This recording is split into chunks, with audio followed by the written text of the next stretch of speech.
ki charo me sang thimin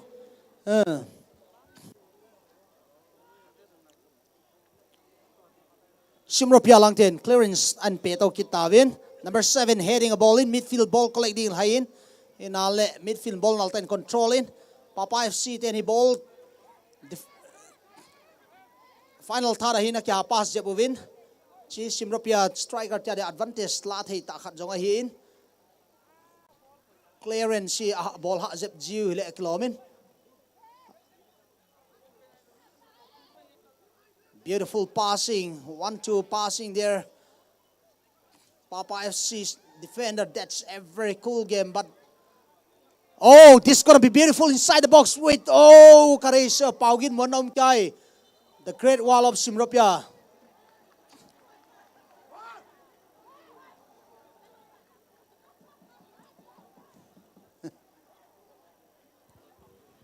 Polanga umojun tupalo iman lo di winikite move. Chale school chunga ta hojong chulung seta thuking ayutin nei kumpi winti kahin he sakido he. Join Simropia jersey number 19 in ball pressing a ball in Ale Papa FC defender clearance a ball.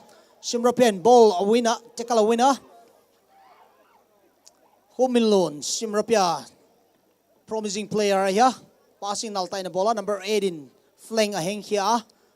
Number 3 kunga passing a ball. Oh, the keeper is coming out of his position. That's a great chance for Helsuan Pau. He could have tried to create for one of his friends.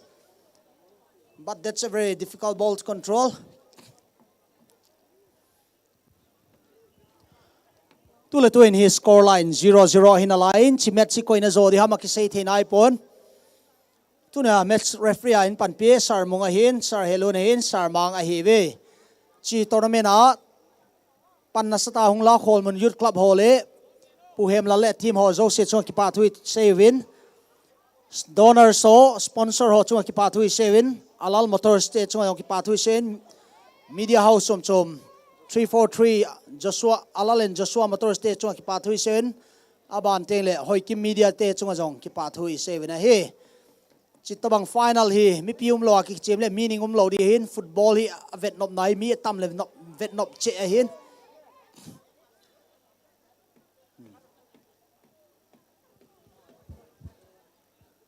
Simropian gang tainan start number 10 yung lai doi no. Tuahim Simropian defense midfield li tabang omin gang tape ai le alut zo tai na he.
Lại nào cái khăn thù mà tùy. Bao nó có lại em ATM chưa?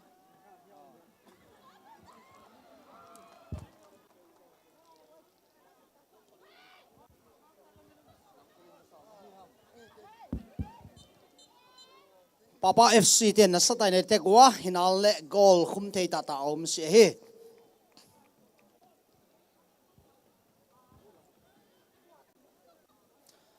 En op huay mama second final tuna ki beti gela hile Simropia FC versus Papa FC aya tutunga sports nasa tayong cover pie pu 6 milyon kip gen tunga zong ki pathu igen wa he ama zo hi gam sunga sports zo si ai ha mi le sa ba mi le meeting sim thei dinga na gel gi game pon mi pon thoma ma ya to abara graphic zo seeing na kol pia sarlian min thang tua zong ki pa thui again here result updates ding le oh ho the keeper comes up to collect the ball. That's good reading of the game. Hope Milun coming to block the throw from the goalkeeper. Tule tuin hi game in hi azoding gen ha sama ma a. It's battle of two equals. Siam dan ki bang tua ki be ai pet ma a. Cool khop mai number 13 tai pi soma.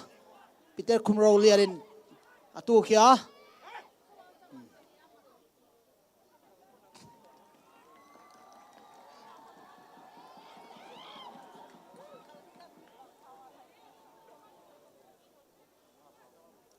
Henry Kamei is here to take a free kick.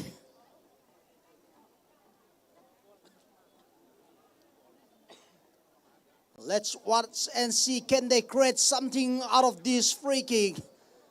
Papa FC has got a lot of chance with a set piece. That's a beautiful free kick taken by Henry Kamei, but not, ai lo nó chế phong vào football cái sai thế là không điều ô là cái môn nào thế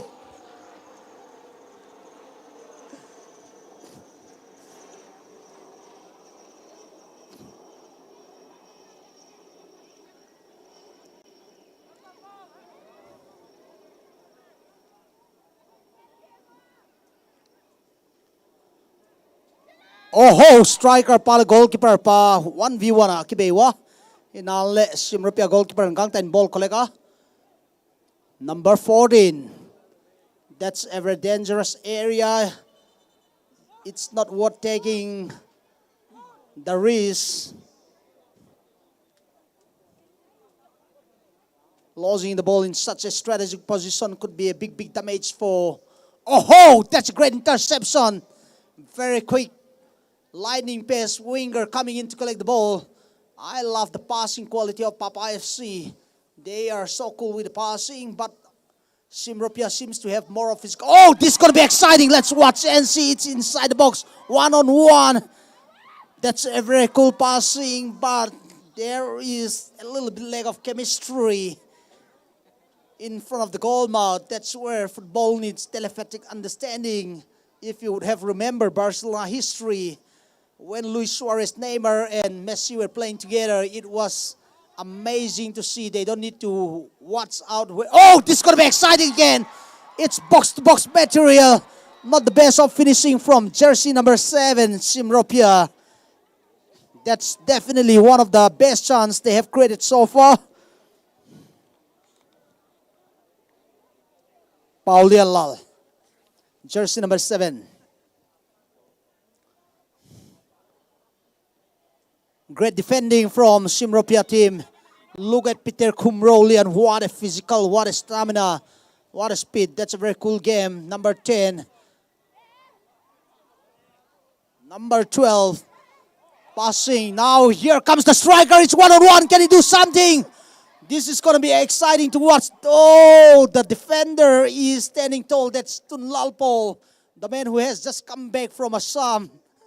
Assam apat basa tuan chan zan tuan ni tana final ki mol di chi jong chu. Mai lo ya.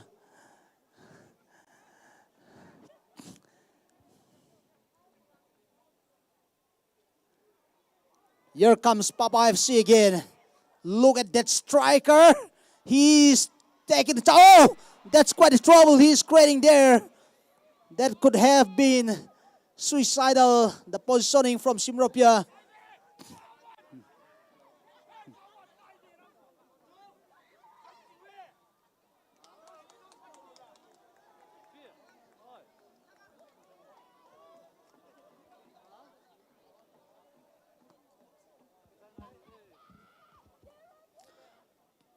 Simropia fans, they have a come on, make some noise. All Simropia fans. Papa FC fans, they come on, make some noise for your team. Yeah, where are you? Can I hear it louder from Simropia? Simropia like that, the loud so take the way. Come on, Simropia fans there. Now the luck at Mutalo huge. no ao ja ki zo dio tuan si mo ho si mo gamdang la football mi ne chen Mexican way fa chiu to an the maneu to European gamla hi min weekend anga au ya bien sungla bien kai di lo khara mi ball pe ya to bang lom cho hoi tuan sia hi na le a passion khu enjoy dan Manipura ding jong chursan puri most passionate din ka ging ta Delhi Calcutta Mumbai la ISL team la jong hi management teo kan ho pi kha zela football stadium mi football nang pe to na di ang pe na din hi sunan bang ma bus a free na piwa hinan le stadium a koi ma hal lut zo si wa hi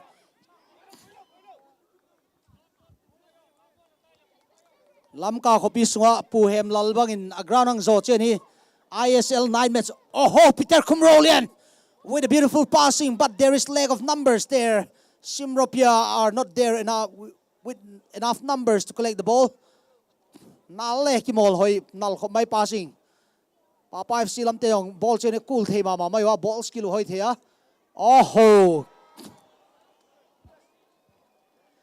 chiwang chu amoza sob lo hi te in te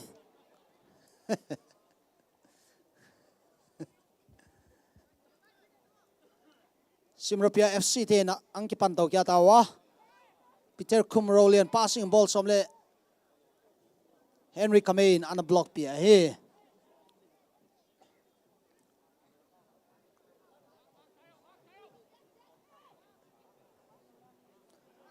Simropia te jersey number 19 jong he physical structure hoi ma ya defender te na pina suboi zawa amin hi khat ve kang check out dinga mangmin lal mate a he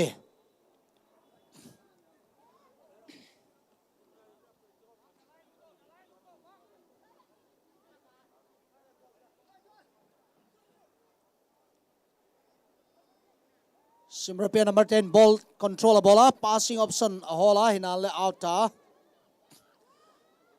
throw gang tan sama oh to lalpo what a beautiful turning he missed the ball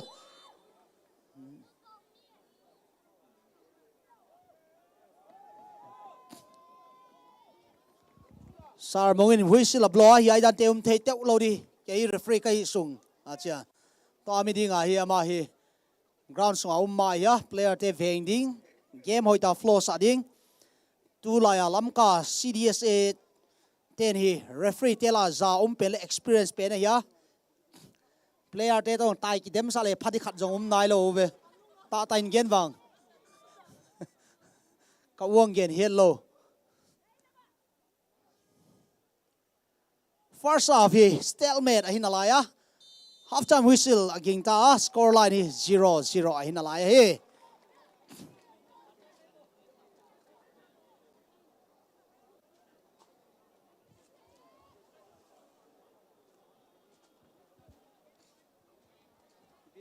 half time soon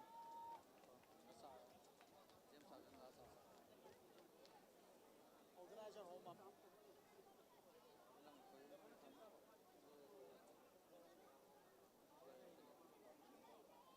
la sai ko yan program uma half time James Arjun nam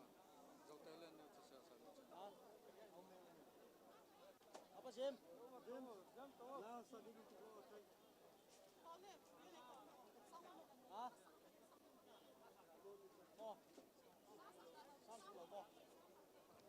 Chile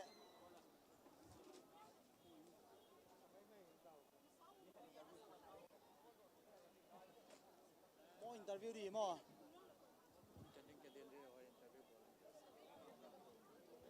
paper la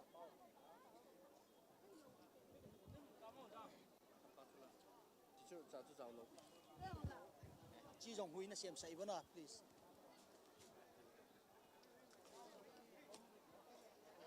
program mom paper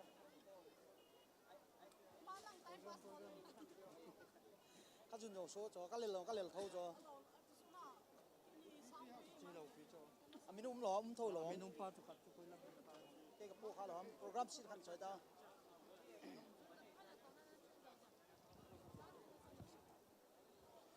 hello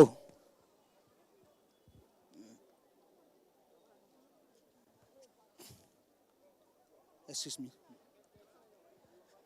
ladies and gentlemen na commentator pau mukhanai lo nom khawai le kameli ahoi seng sia kamel ja commentary ball ka ja ka kam ja ball ka ya tu ni hi chief guest le guest of honor te mi tu ping en hi wa akhen khari tu gen man lo zo om wa to a jeni half time sung advantage la ding wa amau hi them no khari ho pi di wa hi ama sa penin ka ho pi ma sa du hi le hello pu lm khaute ips ama hi hello he's still on the phone ama phone a ham na lai jen hi Sri thang kho sei guite ama hi khat bei to han kya wa we ke man mai ka tu ya sau ping gen se non sin ven mo hello au mei ma hello thang kho sei pe mo hello pe ta hi le Sri let jama hau ki hello ama hi le heng lep candidate hi hello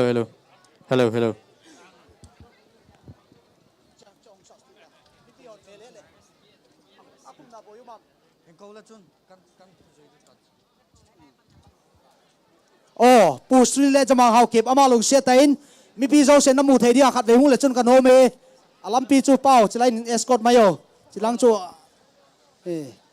chilai la kum thei lo le heng le ba lut thei lo di he chila ni nga langai pa aku na wala pa langan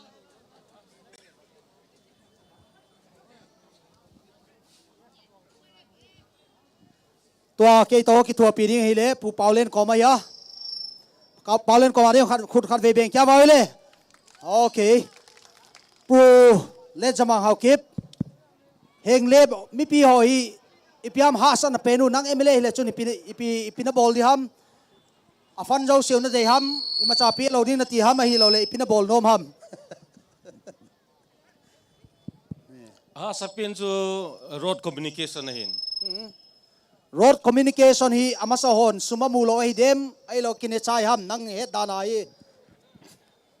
sumjong tho ai wanga atam anom khalo chole achawai khalani yang sumjong le sum atam deu lut khalo lai ka he izar alu te le ki bol hi ma tamiti izar ham al ho mi ti izar ham minimum 100 crore be ngai de 100 crore le jong a percent kat di tam che che lo di ham asum tam le ki boy che che ham ai lo le ki bol nom lo mong mong 100 crore to le thing ta bet 100 crore la na percent izan kat go di tin hop ding person cut loading abona lam lin sim na ne de okay chichu lampi chu thuka ri tale thildang ipisia nang emle na hi nom ham tu chana he helip sub division headquarter he government facility le administration hi chi thelo lai cho ya cho government program alo le agency jo si amuna lu ting agam sung kho government department jo si khachang ahin bong ta chi lo ahin na koi constituency jong government program hoi ta chi umam lam ka su ha jong sd ho jo se lam ka gam wa constituency dang ho jong choi vori hol te le sei no ham ta na bol thei di nam ta tila cho anom sai cho henglip sub division headquarter police station jong anom cho le go down anom department tampi anoma lampi ahung sit phana bona hung pot do thu he to hi nang in chu change nan polon om na ipi party an ki candidate dem ke thei tam tu chana he ge thei nai lo okay ki pau ma ma in pu Sri le jama hau kip ama hi henglet constituency mi yong tam ta om di hin tu ne hi ki mel head na introduction kan bol tin khut beng wa le ma ding pa me coin pu lm khaute aman ta hi le ama hi phone a ham na la ya chief host pu khai paum lo mo thang kho se yong pe zo ta hi le pu lm maninga ding wa adang ho pi thei di u mei tu kum miss ku i ko kha lo wang chu nop mo le ke o miss ku to lim kila dinga sang kholo awai ba kan bol cho mia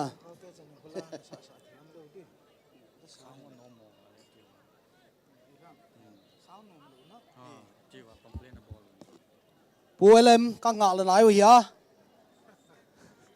cm pa to ki ho na hi lo lom le chu hun them kan pele chen hoi vai okay manager tikel khat ve ho pi zel di wa mai to chile thinam hip sin ven mo simropia manager lung set in tan up le hoi vai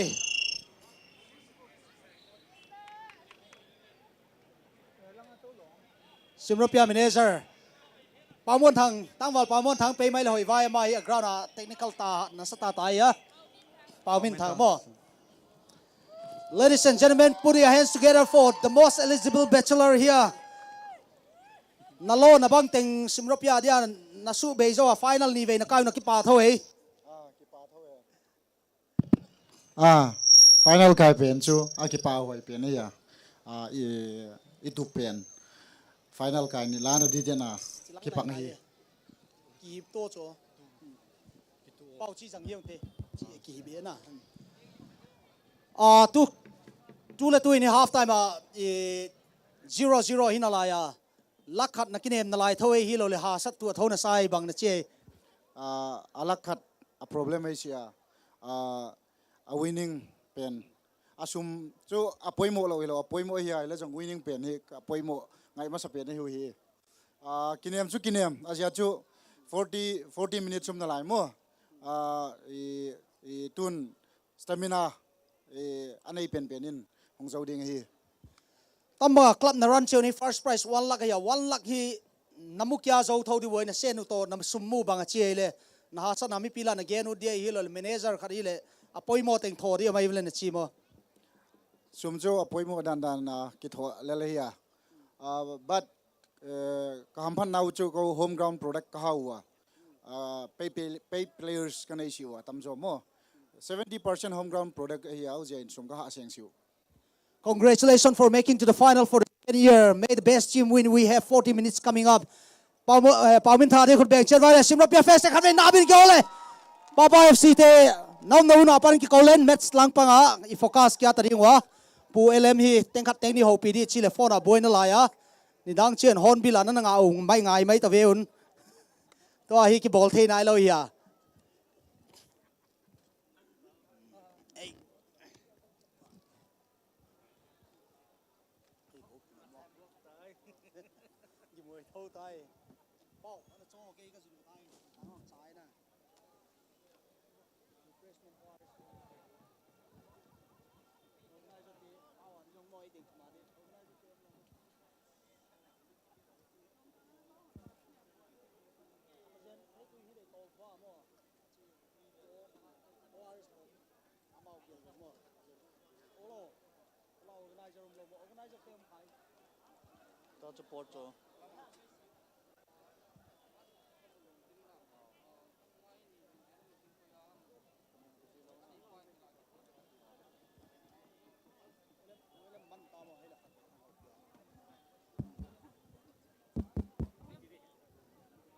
Ole pu LM khau te hi phone a ham non sia kang nga na sota lung se tan tana khat ve mi pi I chana tu gen jong hi mi pi ten hi ang mu lo jong mai the ni ya pu LM khau te Manipur Pumpia police teng la hello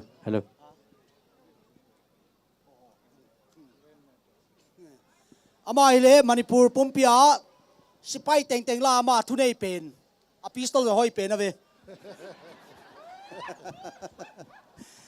pu LM nang jong hi IPS la DCP la sau pen khat jong na ya igam sunga dia mikilet sa pi hoi ma khat na ya tambang tournament khang lai te la na om chen hi bang feeling na nei intending candidate jong na hi ngal thowa mo politics to against it dinga bangin a vision what is your vision about sports for the youths of Churchanpur chilei da che chawang ku da te bang sa pau pinana manam chi khawau che okay iti goal sports meet ho adeka football match ti ho hi phate le keu neu laya sports thanom taka play kala ball dano le nom taka khochom choma ka chewo iti goal tournament organize ka ball oi ka gel dokse ega chon football hi kele sports lover football lover khat ka he ega chon iti goal program pani ka tha nom mama a tang lak teu chapang teu hi neu chahi pangwen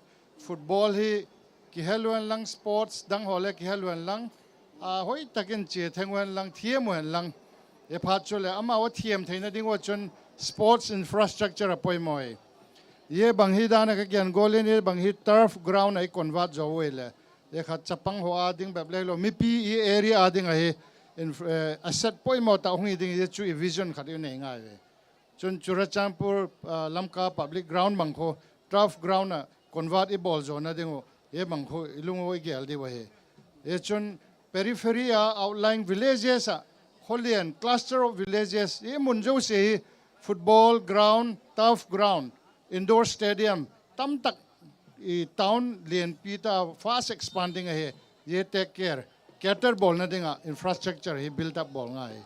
Thank you so much. Puelem khauten ngai dan man phata khang lai te ko sports develop di dan nang gen chen na tua ki pa thu kang gen a to in match langai focus kya ta yungwa. It's the second half. We are live here from Colmon. This is Mang Tai Tul, your commentator.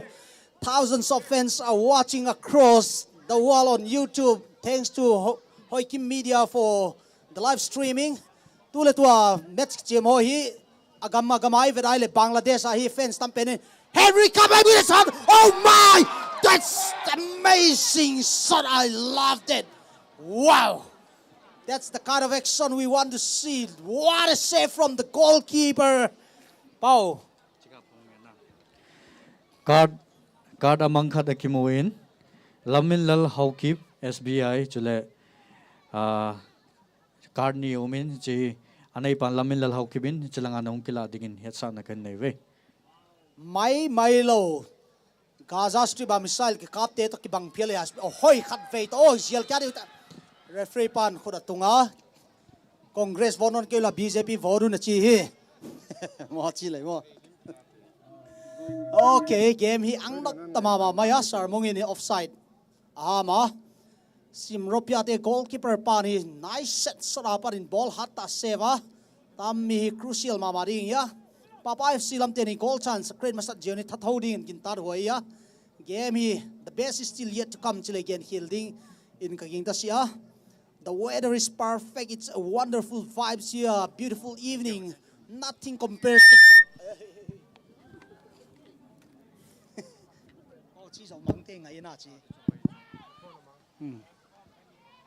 Nothing compares to football when it comes to sports in Churchanpur.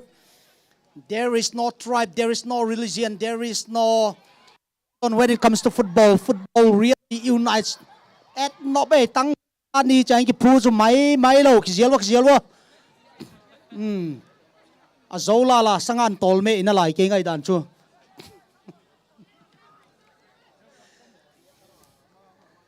Team somli le get but final loot take chi Silba he had siatwa he. This is really worthy of final. It has got everything, the drama, the thrill and the excitement. None of the fans are disappointed. Chitabang football hi afria na vet thewi. Puhem lalkom ki pathu se yeng taw na lup na chuan na lup dikon teu le. Public ground ateng hi match ticket kilang ena ya hinal le khol munai VIP lo ngali income generate lo ya. Purely voluntary ya. Ite ding khadoile lamka high profile tournament tela hi sustain jolo on and off tampio ma hinale sei kami regularity hoi mama ya tammin kho asai tu te ki pumpi zo dan dedication le thanop dan hu ain sa to ajen hi sei kam organize tu te tunga ki pa thu igen hi ei jong kum khara khat ve commentary ball ai le sagulei mandi ji ta te ari ngum sa mo summet ball khat jong vevein player tampi jong hi match fia sumamu zelu ya are free te akoi te hile inale lamka khopi sunga football sustain hasama mama ya first prize lak khara ya inale match khara mi som vel na la asang tum na pi ai le match khara sang som ni lenga la bang be the hi oh ho end of hoi vai atal lien to atal khat to tal thum ki be di hui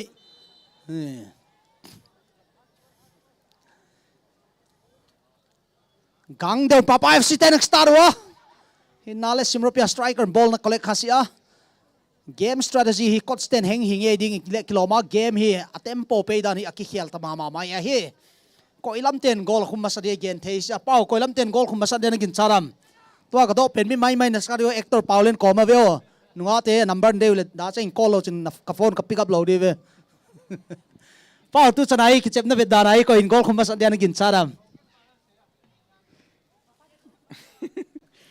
ke simropia hi kaloi pa pau min thang za la hin ama hoin in khum leo ka ti izole hitana sei le YouTuber da ho ba unsubscribe bol ho jong dom khan te politics ne khar ki chem dom ta pau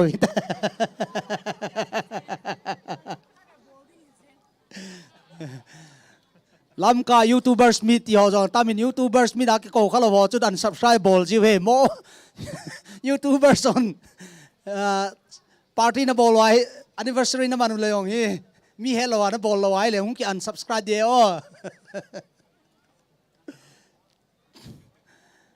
game at nop hoi mama maya tu le tu in score line hi 0-0 aya. The stakes are really high at Kolmun. The atmosphere is absolutely amazing. It's a little bit of drizzling. The temperature is perfect for all the fans and the players equally. This is going to be a real battle. Let's watch and see. Another 40 minutes will be telling us we'll be walking away with a jackpot of 1 lakh Indian cash prize, Indian rupees. That is equivalent to 32 crore Burmese kyat. Okay, Simropia te paugin mo rin ball clearance abola tampa hile lamka tournament lahi experience how mama le trophy dop khalo nei lo chileong kigen hielo phiali ya Simropia te hiang thakau tamama mayang thatha mama may passing nal tai na bola hin nal oh ho khatve to that's a great move Pahelson power is shot but it's not coming good. Number 7 is pointing and he said, don't you see me, I'm all free here. And not hoi mama my hey. Mipio is also a move that anobihin khatve hung peng momo 1 2 3 katitele ho in tivo 1 2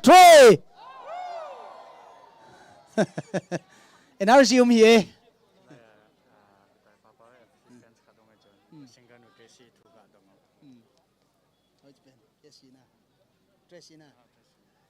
Tracy baite zo hit chlaya hi football match viao min Tracy koina zo tuam Pujem Sarjun kang done Pujem Sarjun koin zo tuan sai le Aki moldan ke la chu asiam dan ki bangin tu tan in ken jong gen thei singa icha ka gente apat advice hoi dan na lave mo Okay gang te te jo lalpa nang nau min kol kong ki ball di kahi chi thau ve mo oh that's the closest Simropia is coming. It's all free header. He could have done much better. Well this is really exciting match. History is yet to be created. Will it be will Coleman be blue or will Coleman be black chmai vai papa FC te black dan ngai pot vain akang tu hinanu le jong mau vom them kat thela hi chen hi Great atmosphere, amazing football here. We need to really tap in this local talent so that we can take it to the national levels. We are just simply interested and passionate, but we are lacking technicalities, professionalism to take it to the next level. This is a great chance. Peter Kumrolian on the run. Oh, that's a collision between two players. Well, the counter attack coming in. Khomilun versus the strike. Oh, that's a great cutback. Can he do something? Still going. Oh, that's very cool. Oh, no. That's the closest they're coming. Vô Karen. Chivang chua. Anom thôi na. Goal kahi sale. Tambang ball tau zelun. Khomilun jersey number 22. Temhat na sa simile kiloma sarmongin. Bandes kong na mamo ya. Hasmalo tangkat to Kimines Stadia. Ilang a doctor te hile. Ivuna ko le zong tui. Iha to le zong tui. Igu to le tui ya. Silai helicopter a leng ho jong football a vet nom dan danu. A venom le hung kum suelen pata ki vet timule phadi ya.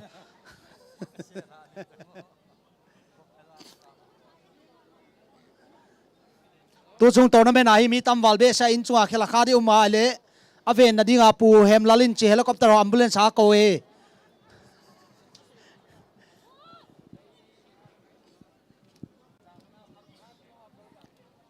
Messi half time minutes som bang peta goal score nai lo ya tu chanin koi macha akikhum to nai hin game vet nop ta hi Peter Kumrolian passing nal de na bola defender pan mistake lon Kamay Naltan control through ball apia hinale number 4 Paugin Muan, the great wall of Simropia. Aha.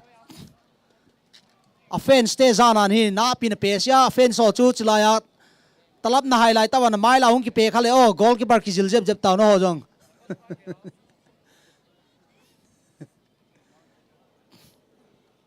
tu la ya hi talap na neyam ti hilon talap thin san na neyam ti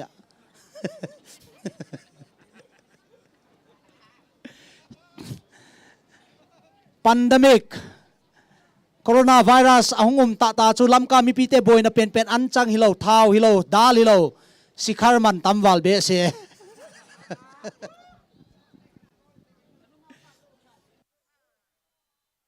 oho player tigel na tua simle kiloma chet mai le oho washing powder nirma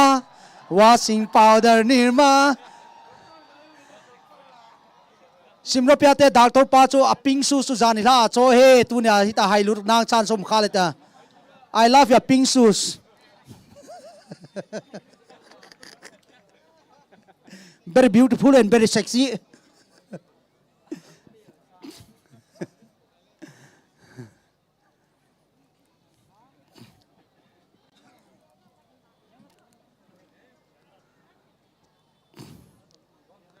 lung hel jong huai mama maya sei kam final chen hi tambangin cloudy weather kinai ngai si a ninale tu kum hi weather room dan hi perfect mama maya akham tia dia nop akham lo tia dia nop pasien thua tia dia nop aha lo tia dia nop numei tia dia nop pasal tia dia nop numei jong hilo pasal hilo tia dia nop tho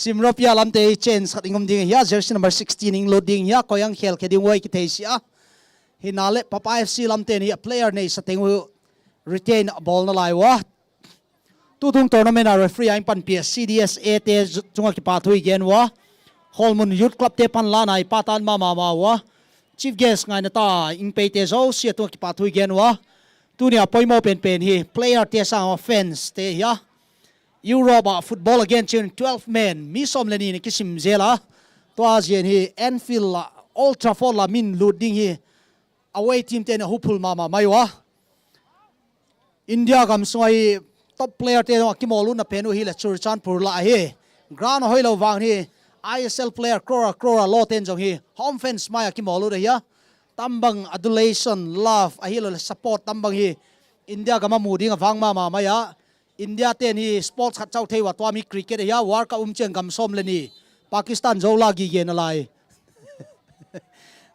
ta ja hi not east ya hi mainstream te ki balo nice football a hi okay Papa FC te defender pan ball cool then passing ball up pressure na pin piwa Papa FC ten ball tang kya wa midfield pa ball control hoi the mama ma cool the ya Henry kame tampa hi nunga te star mama ya nal thoi mo ball dan chet mai sam sao to kilom thoi okay Papa FC number 11 in ball tanga khumilun in nga oh that's a great passing it's all opening up here oh that's not the best of passing in the final third oh simropia striker pan ball lapia thuda simropia te supporting mi bangza tailu roi khatni thumli kamua physical khade hile kilama he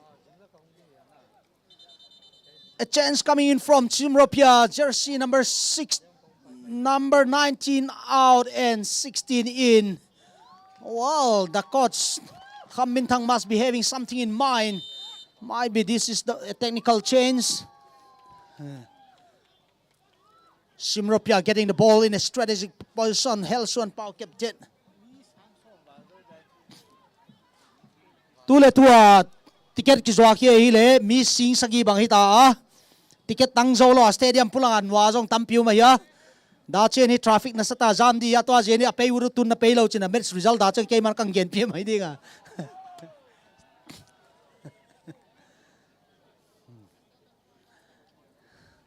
chief guest te pei uru hi ai na le gari la khia na no lo je ni pei thei lo hi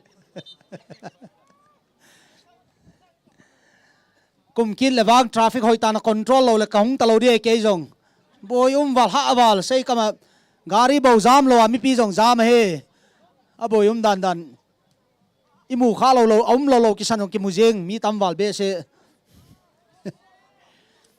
tula tuin score line is 0-0 hinalaya offense lamte apa ini celebrating bang maum sia stalemate hinalaya offense te khat ve tuin ki ko le hoi wa sum pia offense te khat ve ngau vo he om nei voi okay to bang cheer up deulo chen team te yong thanwam deu riu ya simra pia lamte attack ball so mo passing option ena number 12 finale defender pan kang ten la khet pia hi tu tan ini individual player star player hi gen ta ding om sia midfield lama te ni dominate dewa et op hoi mama sei kam tournament tu le tu ni ki mol lel ahia second half ai ta goal score om nice hi. Will it go down to penalty, or will the score be coming in normal time? That's a big question. Both the two coaches are making some changes. Papa FC calling out one of the player. This is Jesse.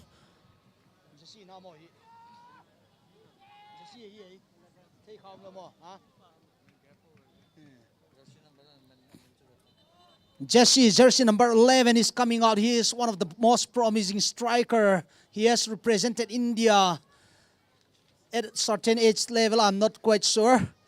He is a hot talent right now at this young age. If he can be in the starting lineup, he has a very bright future ahead of him. We only wish him all the best for his playing career. All that we want to expect from the players is a little bit of discipline and self-control. Otherwise, we have got the talent and everything. Papa FC lamten bola tangwa. Henry come in passing nalta bola striker in ball kolega hinale paugin muan the great wall of Simropiain. Ball and tangkya confident mama maya kadei say eh ibola minu na hit bo hamo. Apa umle piti ngai to din na si sam. To la numei naw pang hi mo na lo ding hi che mui thu ya. Player ten ball and clear ro tot kha in ki pwa thut sium the ya igen le sar mongin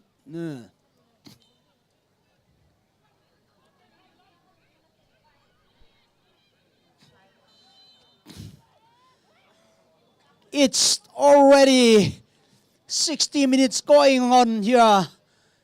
It's still yet to be known who will be the match winner. This could be anybody's game. Scoring at this time would be a big advantage, but who will break the ice here first? Who will draw the first blood? That's $1 million question to be answered. Let's watch and see. The stakes are really high. Van Gogh tuizong keding hile kilomin. Ipei lang chen vot chet ma ven mo. A weather zong fu thâu tam le. Tu nia football et na them khat pek sa pe khate cho ham phavon na ta ve wo a weather it na number 10 pass on nal tai pe number 9 tal del so defender ni ta sing tum ba ki huwa oh Papa FC te defender te cool thei mama Kamei. Oh, that's a great passing from Kamei, but Paugin won.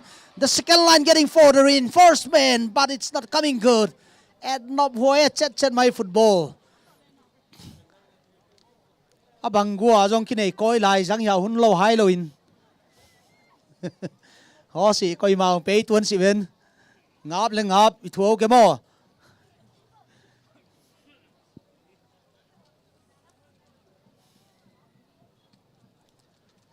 Messi assault đều le not đều wa koi na zo ding ma ki thei sia. Tu le tu chan ni goal score om nai hin aki ball thei ma je na thep dan ki bang che team ni a hin. Paugin mon chomin heading a ball go in ale contact a hoi khapon ATM thumjen om ta in ke koma izole match ki chai tarana na claim lo wai le organizer ho koma kana koi ding a he Kholmun Youth Club president ham ai lo le Kholmun Youth Club president koma ki sei le phan ki koi le phan te ATM thumta ki mangsa anei ten amin zong ki gelain simai wangin lamilal haukip ipitilom lom na yamo sum chi za pi ne ATM naman sa in lamilal haukip ain sungmi te mel theiten na za phawai le ATM tana ke kwa omin asumum za te ka thei a pin number jong ka thei hina lo kala lo di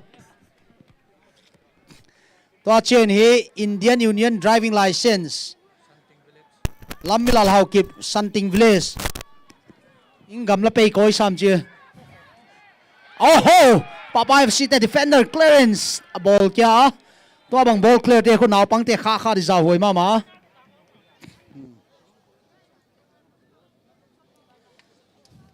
kum dang hile sei kam night jong na lai dia hin tu kum wang chu a situation a zil lo jai ki organized lo hile kilomin sei po khai ma chaum pon simropia ten corner khat amo ven chi last chance sai ta dem veuten striker ho chu ball chang no ma phezap zap jeng win Papa FC lang te player poimo ta alu changa ki to kha je ni ground sunga akili ta na he player ho hung tilwang dom wilang drizzling go neu khat azu je ni ground hui hung noi che di hin injury na nei kha vai le lak khat chu ikengu khat isu kha ai le singli ta bang ki chai pe pe jeng he lak khat chu gu le chang bo sa na nga lo lo hin ching thei ta in game spirit nei ta hung ki chemu win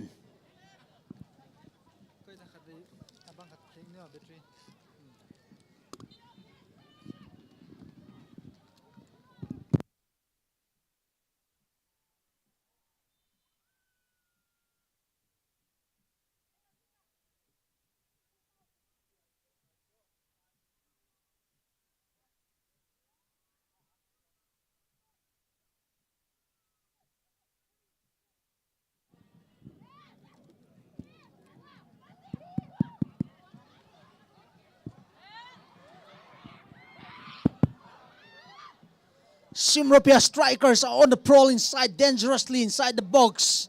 But Papa FC defenders are cool enough to take control of the situation. Amazing game. It's a perfect weather here. This is a real dream come true after pandemic. The next big event happening would be SSP Platinum Jubilee. The final would be another exciting one. Let's watch and see who will be creating history. 2014 edition of SKM. Which home? Where will the trophy goes? That's a big question. Papa FC striker by defender hon hoi tan chang win mi li mi nga ki sung je wen kat dai sei.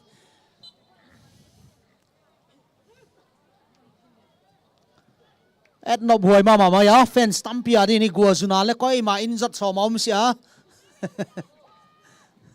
Football kompi chu hit the lam ka.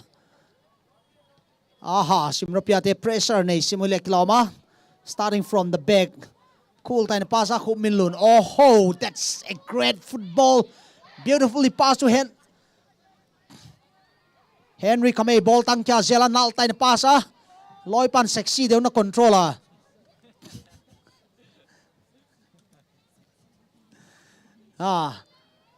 True ball nal tan pia.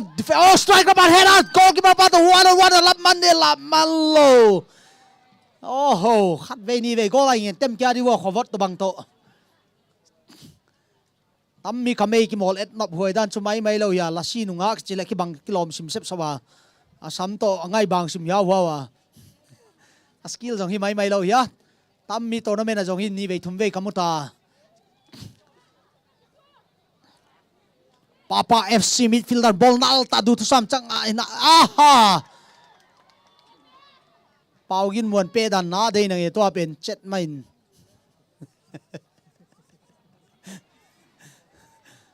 Abu abang chet ape le. Helson pau in ball control ball so mai le midfielder ten kang den la pe wa. Ki ha zial khop mai midfielder pasal so chet di mai skill mo.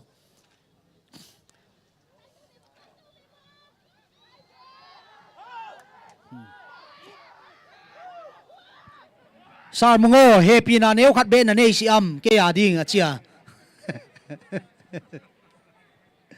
Ineu line football ki ball chen hi.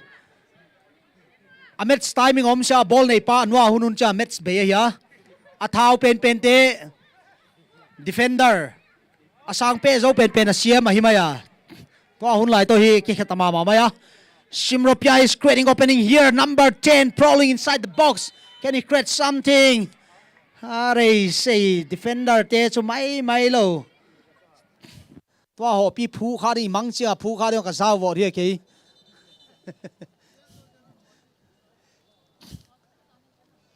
match bên này lo ya gua zua hina le koi ma in pe di don tamba pon tho kana in se pi zelo chin hoi di ao tamba pon tho ta in sei kam tournament a uma pa dai lam ka mi tha se zo se ki khom khom gi ge ni tenga set the ball di nei lo set the ball di don lo oh my god, what a save! I just can't believe. I would love to know this man. Who is this goalkeeper? I think he has time and again shown his magic, defying his size.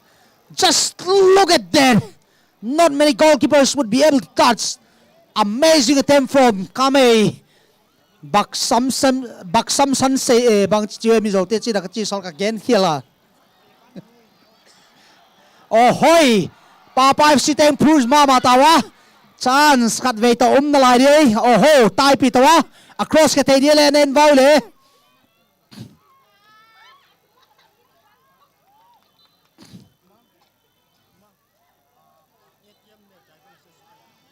Yong.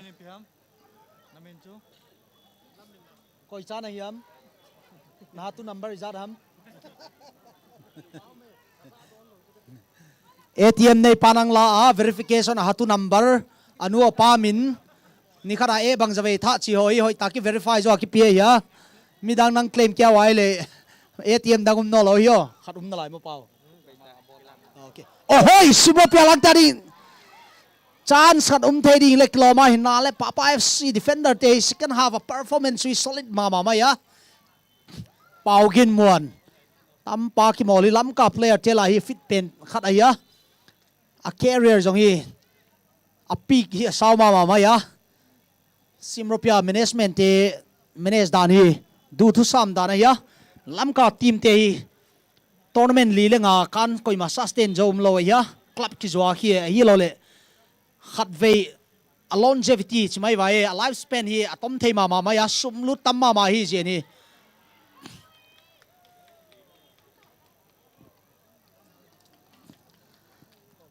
gua zong zu match zong nop koi ma zong pe som lo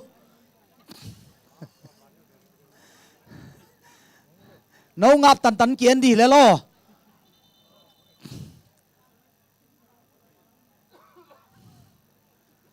tu lai ta touch line at pe chat pen le sar hau pui ya ama hi le tam mi tournament organizer te la mi poimo ma ya behind the scene a poimo teng run to hi Simropia FC ten clearance bola gola sat somale clearance hoisia Simropia te counter attack din DLJ ni nang kisawa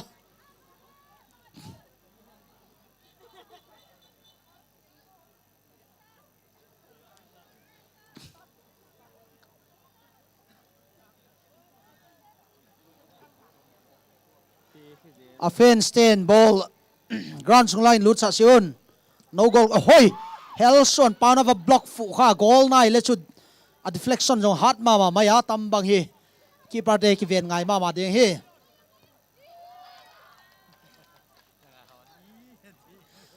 tu tung tournament hi anop na dia khat bang hi chile team te ki be the ma wa penalty a match ki decide atam ma ya tu ne final jong hi normal time goal ki khum tu loading hi le kilom sima penalty in ki decide game chi hi yet de hi Peter Kumrolian Hualin ball clearance ball to Papa FC the midfield come in passing nal tai na ball tampa khut a ball cheni pressure off the mama ya a game cool the mama hi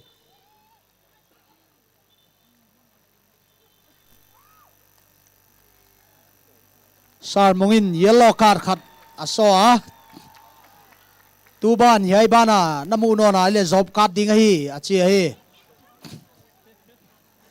ei lama fence te ni the siam lo khat oi le yellow card te red card te referee te ne na sa koi lai jang diwa ama wi match fee tu ma ki pe ya oh number 22 crossing kaya hinale midfielder pan na clear oh 2 versus 2 hello deo tam tam pau gin mo le naw pa tagel pi bang jis phu mo di mo ta hon phu zo naw an dai du suang tum ngen tang neu ngai ha tam gel in team khan defend na nai le et thei ma ma ya len lai zo minam ni na champion piwa zo gal champion ti trophy na dom khawa tami sei kamjong hi adom khawa tu ni na dom kya ding wai chi hi hi simropia jersey number 4 le jersey number 8 hi uta hi wa amao gel hi apan na lam lam hin combination hoi ma ma ya physicality hi lam ka footballer te ni du thu sa ma hi go siang ki dai le player te ne khat refresh dom ding kin tar hoya tam jersey number 22 khop min lun jong hi mai lo ya simropia homegrown product mini starting lineup aum wa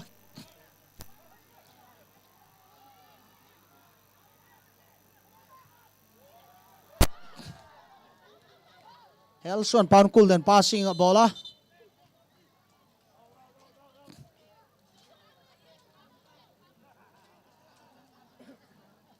Sar Mungin tu lai ta number 10 pa ko again chu bang ye chile ka pocket sunga card izat umam nehram kichi thein avela na ki sei pe talo di he chi mai he e chabang chat chat mai referee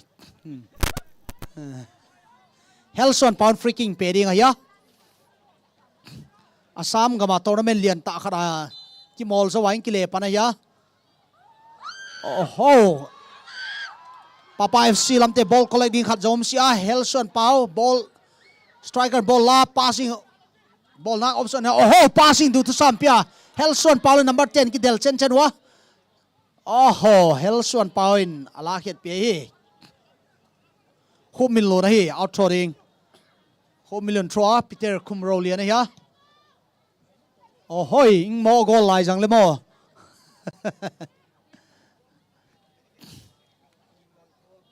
Tun lal pol mo sorry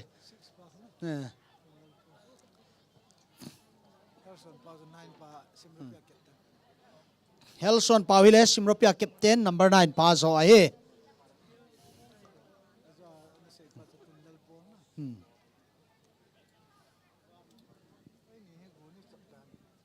nằm rồi là nếu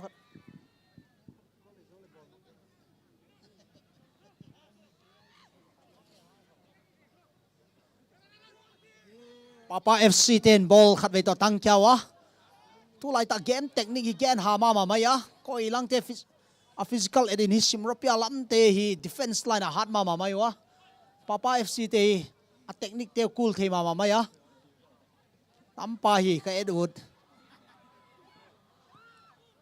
through ball apya he Simropia ten chance press ten ding chance kat nei wa Peter Henry come in ball avalap ka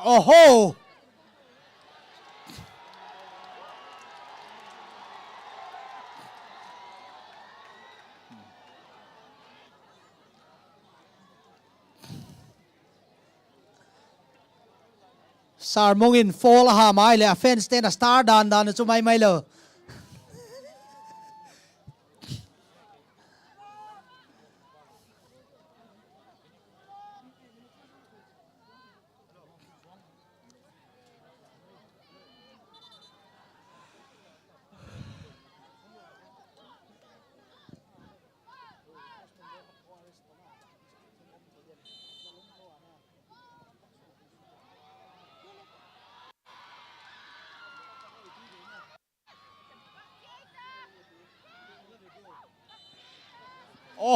Simropia lang te player khat in kaya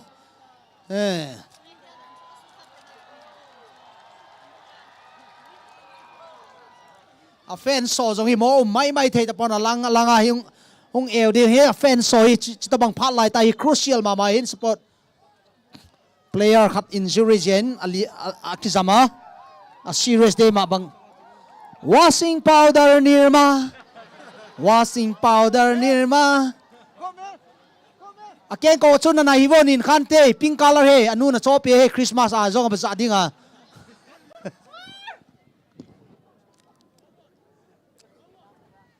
ning kuma ko na sama kip zoi tai tu chung tournament tele final hi ta hai le na nga jail jong jana bazar a hol khatamu na na adang ho chu ki thing thei be se lo na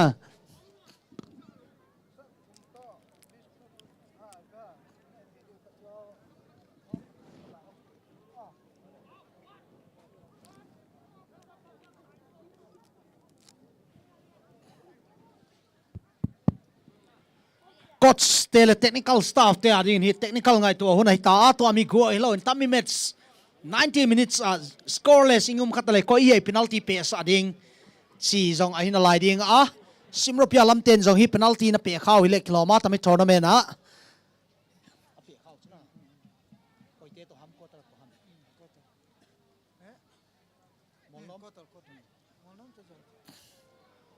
quarter day to ki chwa chu penalty an survive wa hin penalty pe hi amount hi tempo ai lo le a pressure ahead de wa hin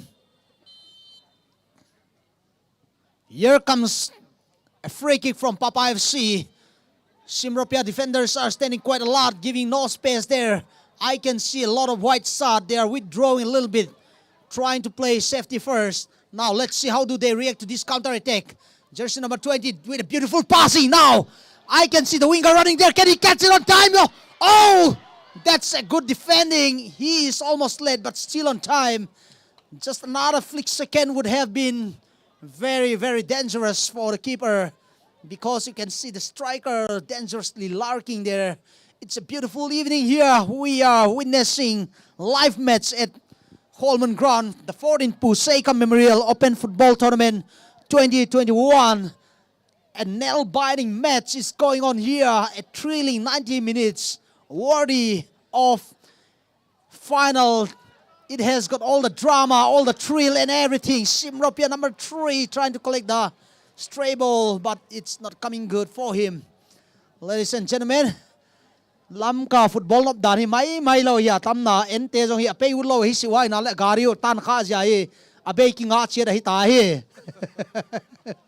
Say kam tournament cha kalung kham pe nei le traffic aya ming agari go traffic jam in olo Lamka pumpi traffic jam hi ta. Mi tam wal be sen lo kho lo hung mo hung kho zo se no krun tung wo khat ve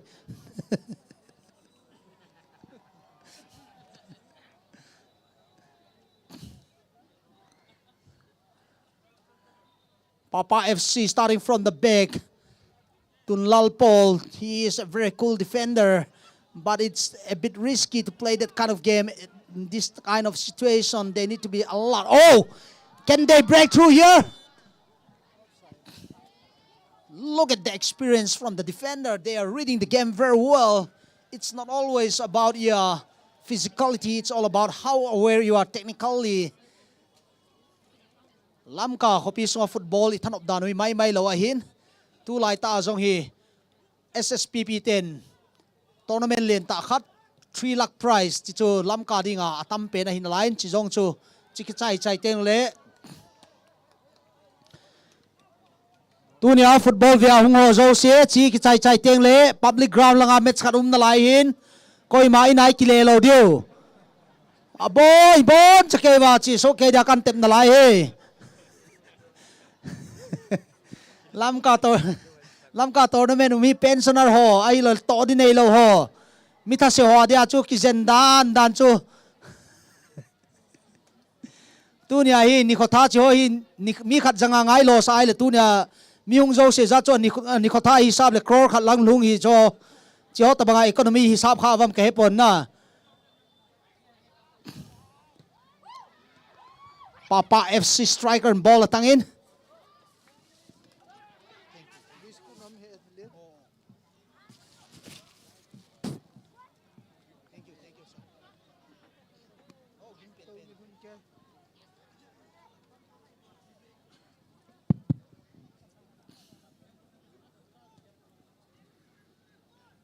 Henry Kami heading a ball. Helson Paule defender pa kitua tami defender pa his solid mama maya position na. Hey. Hey. Sarmong ki pa head si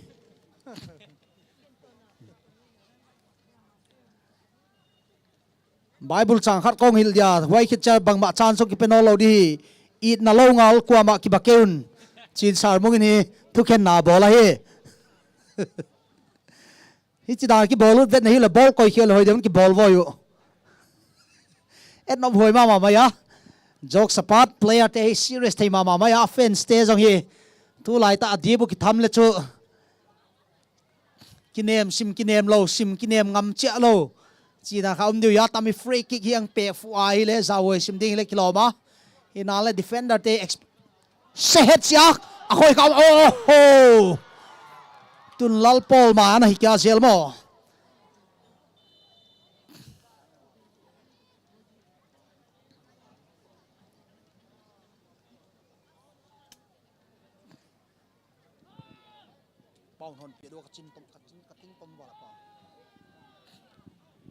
ole tunia seikam football in aim page dosia oh tuni ta cheni apa ben samte khumu zamba hitmaker and karaoke nation hi live performance nei ding ya to na nang telu ruai na zuman diu ton anne mandi ki polo chen dang bang ma boi naum lo bang ma free lo apa ben fans naum kha wai le tui bong karaoke nation atu zan cheni la nga vel sading ya to na nang telu ruai le atau man cho free ding hilong na drinks teo ne man teo hi free loading ya entrance a hi le free a hi inale table som le level cha ya nang mo tampe khau le oh Simlopia, here comes the team in white. Look at the wild celebration.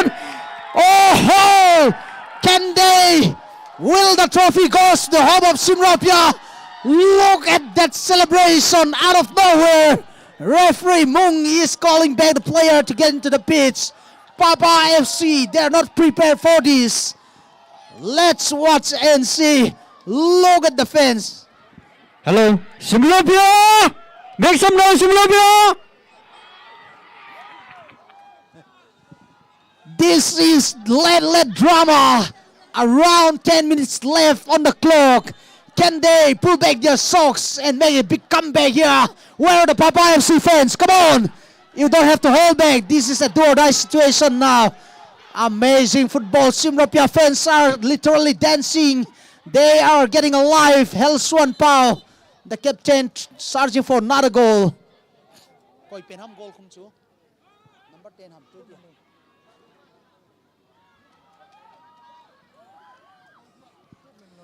That was a brilliant header coming in from the Simlopia player.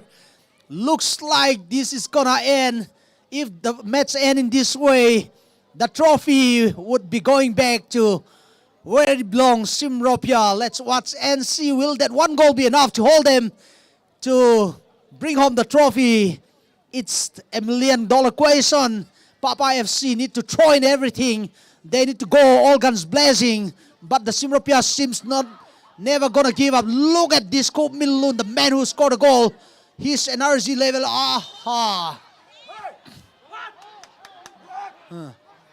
Chat Mayale Sarmung.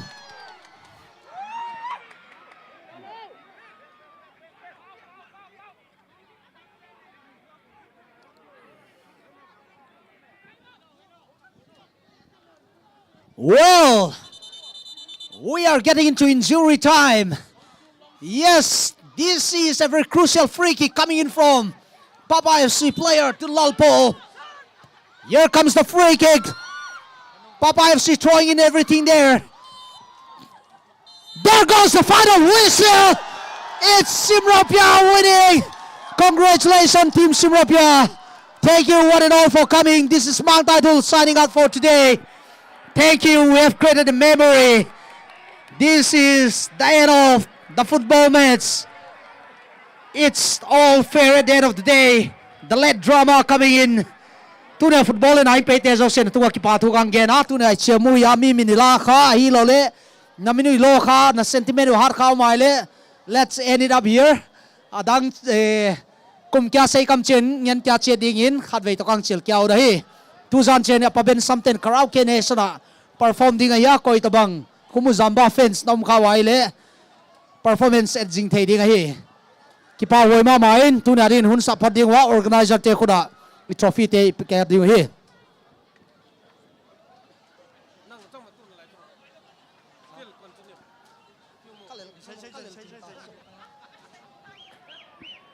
It's a wild celebration from the home fans of Simropia. Look at this, is not a disappointing match. History has been created. No team has ever created this fate. Simropia in a consecutive year, they are the reigning champion. Pao Ginmuan and his manager hugging each other. Papa FC, nothing to lose. You have played well. We are really proud of you. Even though you have lost the match, you have won our hearts. We love the game spirit. We love the fighting spirit. This is amazing. Tu na football về hung dâu xe na bon chawin mang pawin lang lampia hoi tan drive lan gari tamwal be se in kino the thu loading hon mo me loading izat ki sei jong le na ball som lo diu ya na cho chu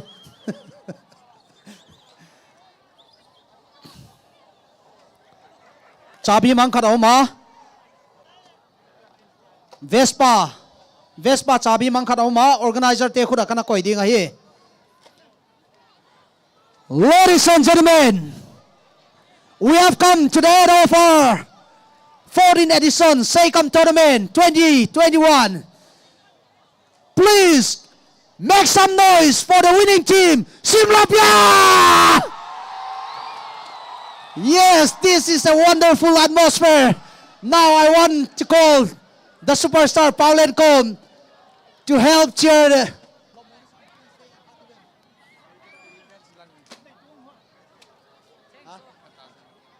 Okay.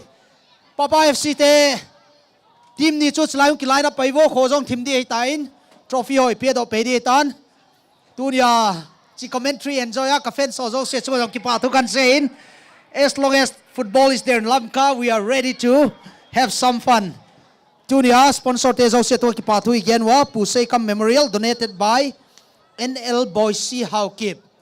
NL Boise HOIKIM le in sungmi te to ki pa thu again wa pu hem la le team te to ki pa thu gen wa holman hu club te fel na jen ki pa thu gen wa pu semin lun kip genin right up nal tat angel jing jen to ki pa thu gen wa referee le linesman te zo se to ki pa thu gen wa to abana participating team te to ki pa thu gen wa he tu ni adin ke hun tam tana be phot ta a kum kya sei kam chaki mol wain kamai ka koi khen masang no zo hoi ta ki practice lo chen chlai goal na khum deu chun he van. Okay, you can be one of the star, okay? You have to practice hard. Yeah. Thank you, thank you.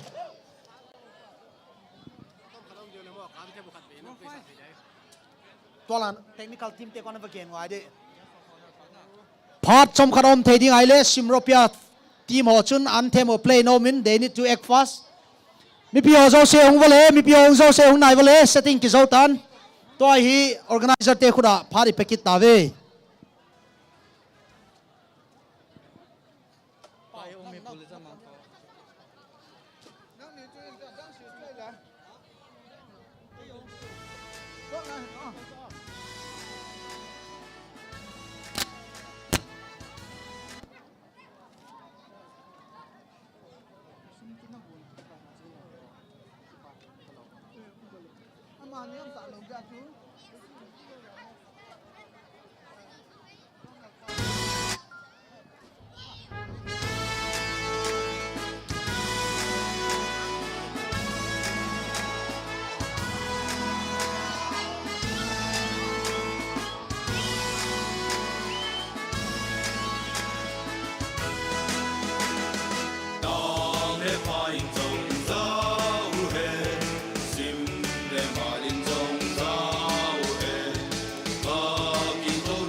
Hello. Simropia trong lòng ơi.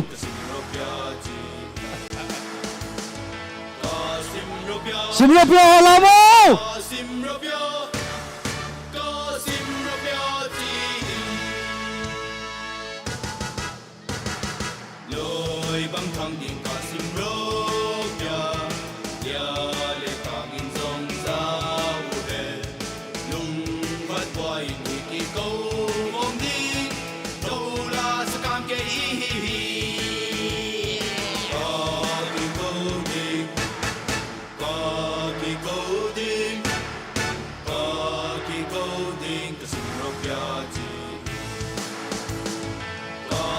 Simropia, Ka Simropia, Ka Simropia Team.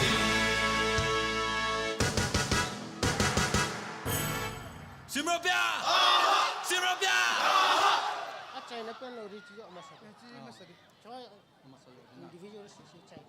Individual too. Oh, boss pau pisa. Na, oi puto vit lai. Talo. Talo le. It's all si na. Individual ay Boss pa.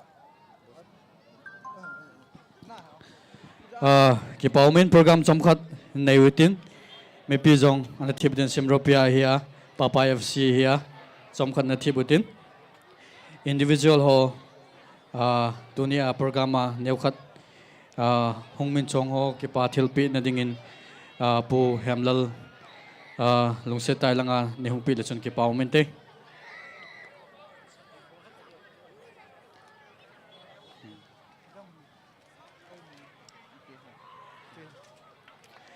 ama sa penin upa let khojam lungse tai langa hong le chon kipaumin te upa let khojam om talo President pa ko. ama khela hungla pi thai koi umaham president palung se tani hung pili chung ki pawme te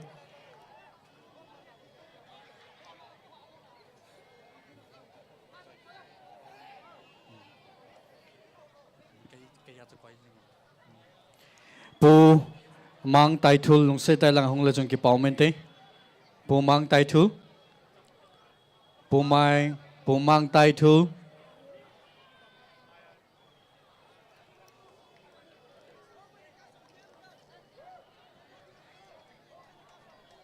abana pu James Arjun mungkin ho jab wo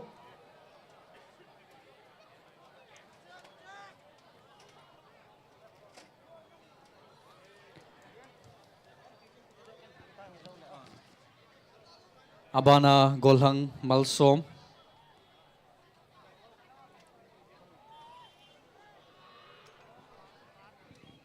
pamalsom sorry pamalsom abana nunga Tracy Baite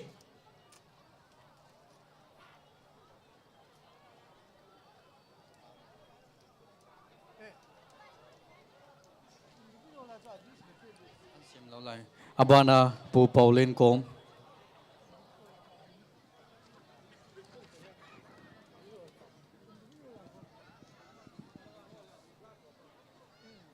individual ho chu ahin siam chai jab lo lai jewin inenga ham diu hintin long individual sponsor pa long seta alalen Joshua motor hilanga ni hungdin pile chun ki pawmente po hamlal chunga yong ki pathu ki sain paten pathaine bohen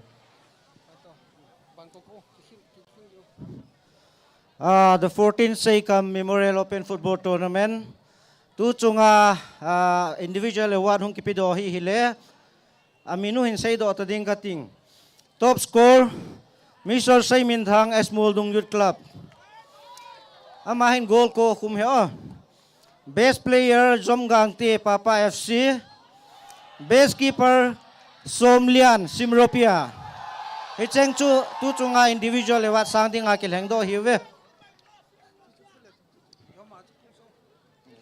ama sa penin top scorer pu Simon Thang S. Molding Youth Club long se tai lang hong la chung ki pawmente Simon Thang S. Molding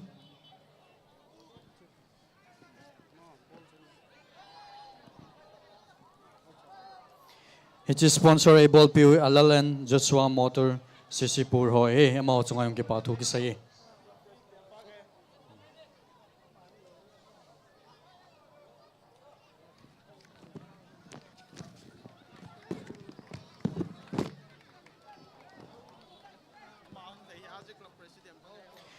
abana best player Zom Gangte Papa FC o kaveyong awo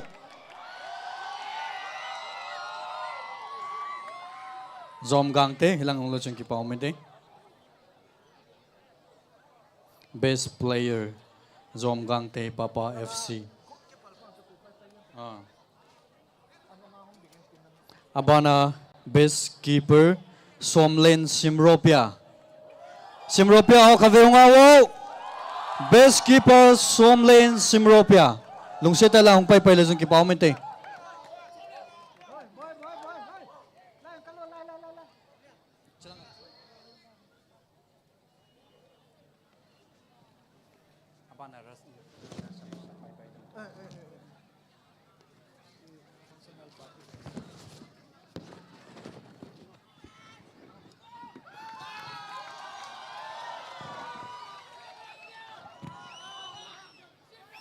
Kipaumin po Alalen Joshua sponsor o chunga kipatu kasayin. Tun functional president Sri Ledzamang Hokib lungseta halanga yung din pila chung kipaumente. Chule the 14th HOIKIM Memorial Open Football Tournament 2021 runners up goes to Papa FC. Papa FC aja lungseta halanga prize ladingin ken ko we. Papa FC player out sulung seta lang ahong leo chung kipaumente. Papa FC. Captain le manager. Nang ni chun stage lang ahong leo chung kipaumente. Captain le manager. Papa FC.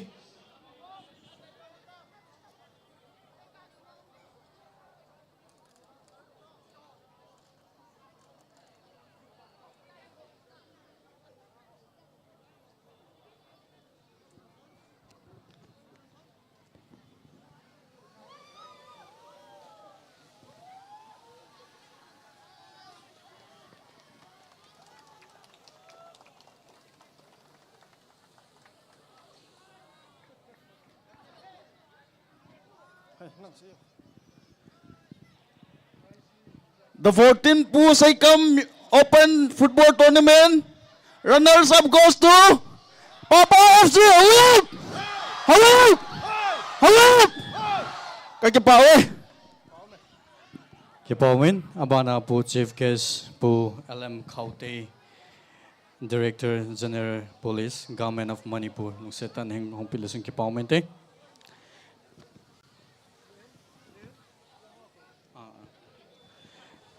The 14th HOIKIM Memorial Open Tournament Football Tournament 2021 winner goes to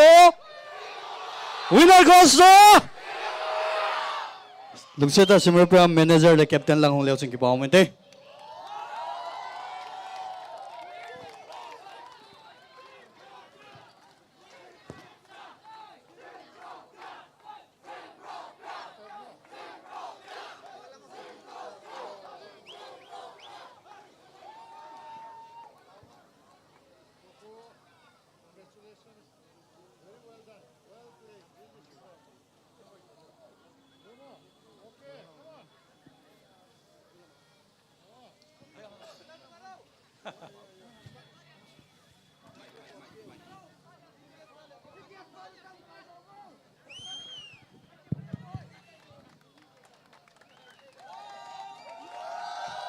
Simropia te, iyon na muna ka na i-chat, ikaw niyo mo!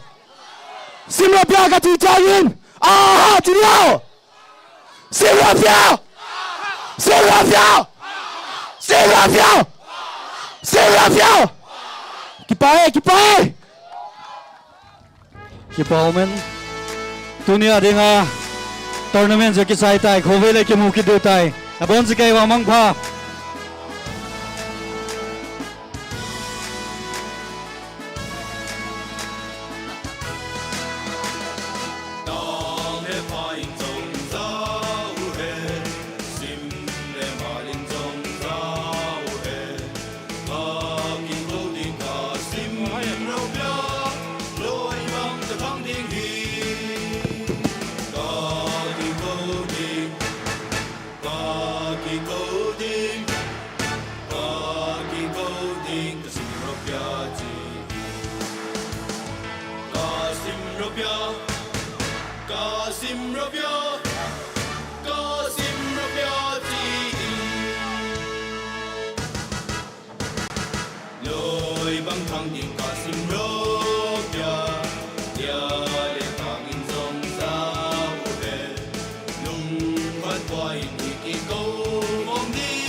Simropio